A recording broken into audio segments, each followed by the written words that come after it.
उनको जो उनके नेता जेल में है उनके द्वारा जो निर्देश प्राप्त हुआ है, अब वो पब्लिक और जनता खुद जानती है कि जेल वाले किसी व्यक्ति का समर्थन करेंगे या जो व्यक्ति उनके काम आएगा अगले 5 साल उसका साथ देंगे। मुस्लिम वोट बैंक की आप बात करेंगे, 11 तारीख को वोट पड़ना है और 13 तारीख को रिजल्ट आना है। जब 13 तारीख को रिजल्ट आ जाएगा उस समय आप मेरी बात ऑन रिकॉर्ड रखिएगा, मैं आपसे मिलूंगा। जो मेरे समाज की जो मेरी पोलिंगें होंगी उसमें वो 3 फिगर्स में नहीं पहुंच रहे हैं। 3 फिगर्स में भी नहीं पहुंचेंगे? आई मीन माई वर्ड्स, मैं अपनी बात पूरी तरह रखता हूँ और वो 3 फिगर्स में नहीं पहुंचेंगे। ओवर कॉन्फिडेंस तो नहीं बोल रहे आप? बिल्कुल ओवर कॉन्फिडेंस नहीं बोल रहा, क्योंकि वो एक तरह से भारतीय जनता पार्टी की दमी प्रत्याशी हैं। यहाँ के महाजन लोगों ने अयोध्या वासियों का हमेशा से उत्पीड़न किया है।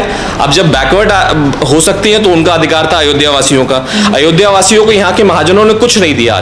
अगर आप सब लोगों का आशीर्वाद रहा और मुझे चुना गया तो मैं अपने परिवार की 4थी पीढ़ी में से यहाँ से चेयरमैन होऊंगा।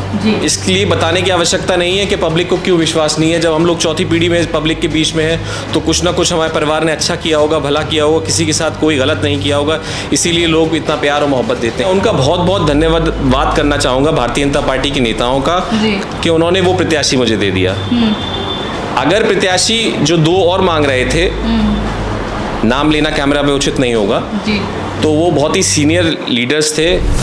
चुनाव का आगाज हो चुका है, साथ ही साथ सभी प्रत्याशी आ चुके हैं चुनावी रणभूमि में। नमस्कार, मेरा नाम है काजल सिंह और आप देखना शुरू कर चुके हैं मुलाकात। इस वक्त मौजूद हूँ अलीगंज नगर पालिका में, जहां मेरे साथ है चेयरमैन प्रत्याशी जो कि बसपा से है, जुनैद मियाँ। पहले तो बहुत बहुत स्वागत आपका। बहुत बहुत धन्यवाद और आपका स्वागत अलीगंज में आने के लिए। जी जुनैद जी, ये बताइए कि अब रणभूमि में आ चुके हैं, लड़ाई लड़ने को तैयार हैं, शहर की क्या समस्याएं जुनैद मियाँ ने देखी? देखिए, जो प्रत्याशी अब लड़ रहे हैं उन्हें तो वो अब देखें जाके। मैं तो पिछले 5 साल से समस्या देख रहा हूँ अलीगंज की। 5 साल में मुझे जो कैंडिडेट हैं वो गिना दें कि कितनी सड़कें बन गई, कितने नाले बन गए।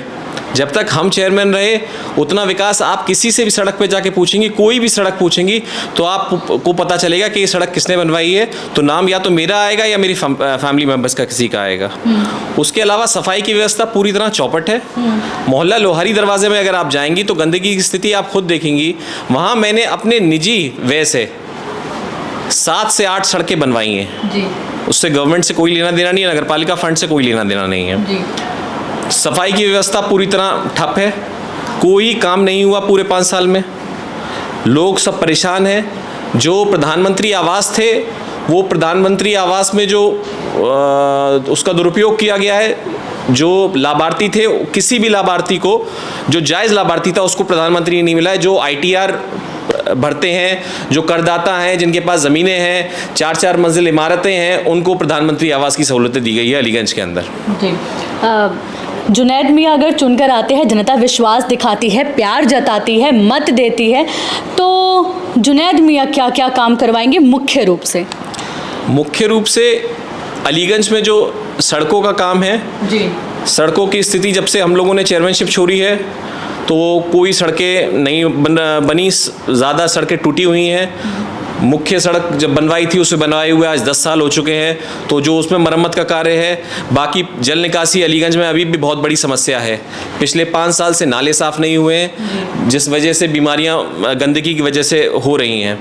उसके अलावा स्कूल के क्षेत्र में, स्कूलिंग के क्षेत्र में अगर मुझे अलीगंज की जनता ने एक बार विश्वास जताया तो वो अलीगंज के स्कूल में और स्वास्थ्य क्षेत्रों में बहुत बड़ा डेवलपमेंट देखेंगे। यानी एजुकेशनल एरिया में आप ज़्यादा काम करेंगे। ठीक है, देखिए अभी जो आपने वादे अपने गिनवा दिए, मुद्दे अपने गिनवा दिए, लेकिन हर बार चुनाव होता है, प्रत्याशी आते हैं, ऐसे मुद्दे लेकर आते हैं। मैं ये जानना चाहूँगी कि जुनैद मियाँ में ऐसा क्या खास है कि अलीगंज की जनता उन पर विश्वास करे? अगर आप सब लोगों का आशीर्वाद रहा और मुझे चुना गया तो मैं अपने परिवार की 4थी पीढ़ी में से यहाँ से चेयरमैन होऊंगा। तो इसलिए बताने की आवश्यकता नहीं है कि पब्लिक को क्यों विश्वास नहीं है। जब हम लोग 4थी पीढ़ी में पब्लिक के बीच में है तो कुछ ना कुछ हमारे परिवार ने अच्छा किया होगा, भला किया होगा, किसी के साथ कोई गलत नहीं किया होगा, इसीलिए लोग इतना प्यार और मोहब्बत देते हैं। जी मुझे ये बताइए कि जब मैं बात सपा प्रत्याशी की करती हूँ, वो भी आप ही के समुदाय से है, कम्युनिटी से है, तो जो वोट बैंक है, मुस्लिम वोट बैंक बेसिकली, क्या वो बट नहीं जाएगा? देखिए, मुस्लिम वोट बैंक की आप बात करेंगे, 11 तारीख को वोट पड़ना है और 13 तारीख को रिजल्ट आना है। जब 13 तारीख को रिजल्ट आ जाएगा, उस समय आप मेरी बात ऑन रिकॉर्ड रखिएगा, मैं आपसे मिलूंगा। जो मेरे समाज की जो मेरी पोलिंगें होंगी, उसमें वो 3 फिगर्स में नहीं पहुंच रहे हैं। 3 फिगर्स में भी नहीं पहुंचेंगे? आई मीन माई वर्ड्स, मैं अपनी बात पूरी तरह रखता हूँ और वो 3 फिगर्स में नहीं पहुँचेंगे। ओवर कॉन्फिडेंस तो नहीं बोल रहे आप? बिल्कुल ओवर कॉन्फिडेंस नहीं बोल रहा, क्योंकि वो एक तरह से भारतीय जनता पार्टी की दमी प्रत्याशी हैं। समाजवादी पार्टी का कोई रोल नहीं है, उनको जो उनके नेता जेल में है उनके द्वारा जो निर्देश प्राप्त हुआ है, अब वो पब्लिक और जनता खुद जानती है कि जेल वाले किसी व्यक्ति का समर्थन करेंगे या जो व्यक्ति उनके काम आएगा अगले 5 साल उसका साथ देंगे। जी। जुनैद मियाँ किसी को अपना कंपटीशन अभी देख रहे हैं, अगर ओवर कॉन्फिडेंस नहीं है तो? ओवर कॉन्फिडेंस नहीं है काजल जी, मैं आपको स्पष्ट बताता हूँ, क्योंकि जो कैंडिडेट भारतीय जनता पार्टी ने दिया है, मैं उनका बहुत बहुत धन्यवाद करना चाहूँगा भारतीय जनता पार्टी के नेताओं का, कि उन्होंने वो प्रत्याशी मुझे दे दिया। अगर प्रत्याशी जो 2 और मांग रहे थे, नाम लेना कैमरा में उचित नहीं होगा, तो वो बहुत ही सीनियर लीडर्स थे, अगर वो बीच मैदान में आते तो वाकई मेरे लिए बहुत परेशानी होती, बहुत टफ इलेक्शन होता। लेकिन जो प्रत्याशी भारतीय जनता पार्टी ने दे दिया, मैं इसलिए पार्टी का धन्यवाद देना चाहूँगा भारतीय जनता पार्टी के लोगों का, कि उन्होंने वो प्रत्याशी दे दिया। उसमें एक वजह है, उसमें वजह ये है कि जब इलेक्शन होने से पहले, जब ये मामला कुछ दिन के लिए टल गया था इलेक्शन का, तो ये सीट उस समय बैकवर्ड हो गई थी, बैकवर्ड कैटेगरी में आ गई थी। तो गुप्ता लोगों में बैकवर्ड कैटेगरी में 2 समाज होते हैं, तो उन्होंने एक महाजन होते हैं, एक अयोध्यावासी होते हैं। यहाँ के महाजन लोगों ने अयोध्यावासियों का हमेशा से उत्पीड़न किया है। अब जब बैकवर्ड हो सकती हैं तो उनका अधिकार था अयोध्यावासियों का। अयोध्यावासियों को यहाँ के महाजनों ने कुछ नहीं दिया आज तक, सिर्फ उनको उत्पीड़न किया है। जब चुनाव आता है तब वो गुप्ता का टैग लगा लेते हैं, तब वो बनियों का टैग लगा लेते हैं, लेकिन जब चुनाव चला जाता है तो अयोध्यावासी और महाजन हो जाते हैं। मतलब अपने हिसाब से वेश बदल लेते हैं अपना, अपने हिसाब से। यही चीज़ का बेनिफिट मिल रहा है। महाजनों ने कभी अयोध्यावासियों को कुछ दिया नहीं, और हकीकत बात यह है, आप ग्राउंड लेवल पे जाओगी तो आप देखोगी जाके, हकीकत में वैश्य समाज के मुख्य तौर पे अयोध्यावासी जो हैं वो ज़्यादा तादाद में है, लेकिन उन्हें हिस्सेदारी नहीं देंगे ये लोग, इन्हें अपने बराबर का नहीं समझते ये लोग।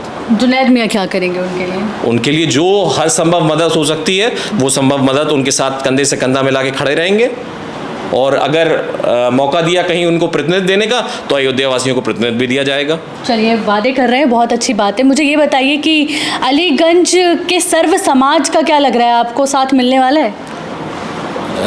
बिल्कुल साथ मिलने वाला है। हम लोग दिखावे की राजनीति नहीं करते, हम लोग फेसबुक की राजनीति नहीं करते, हम लोग व्हाट्सएप की राजनीति नहीं करते। हम लोग ज़मीन पे जाके घर घर जाके लोगों से मिलते हैं, उनकी परेशानियां जानते हैं। ये फेसबुक व्हाट्सएप की राजनीति से क्या कहना, मतलब तात्पर्य क्या आपका? इसका तात्पर्य ये है, जो भारतीय जनता पार्टी ने उम्मीदवार दिया है वो किसी भी मेरे ही कार्यकर्ताओं के यहाँ जाके गले में पट्टा डाल के और फोटो खिंचवा के उसको वायरल कर देते हैं, तो ये समझते हैं कि उनसे उनका वोट हो जाएगा व्हाट्सएप पर डालने से। तो ये गलत फहमी है उनकी। हकीकत कुछ और है, वो अपने लिए कुछ समझते रहे। मैं तो यही चाहता हूँ वो यही समझे कि उनके साथ हैं सब। अच्छा, आप यही चाहते हैं कि वो यही समझे, इसी गलतफहमी में रहे हैं वो। अच्छा, और ये बात भी कह रहे हैं कि मतलब भारतीय जनता पार्टी को धन्यवाद भी दे रहे हैं कि उन्होंने आपको ये कैंडिडेट परोस के दे दिया। बिल्कुल स्वाभाविक तौर पे मैं भारतीय जनता पार्टी के नेताओं को धन्यवाद देना चाहता हूँ कि मुझे ऐसा कैंडिडेट मुझे दे दिया गया है। चलिए, बहुत अच्छी बात है। अब एक बार अपनी जनता से हाथ जोड़कर बात कर लीजिए कि भाई हमारा साथ दो।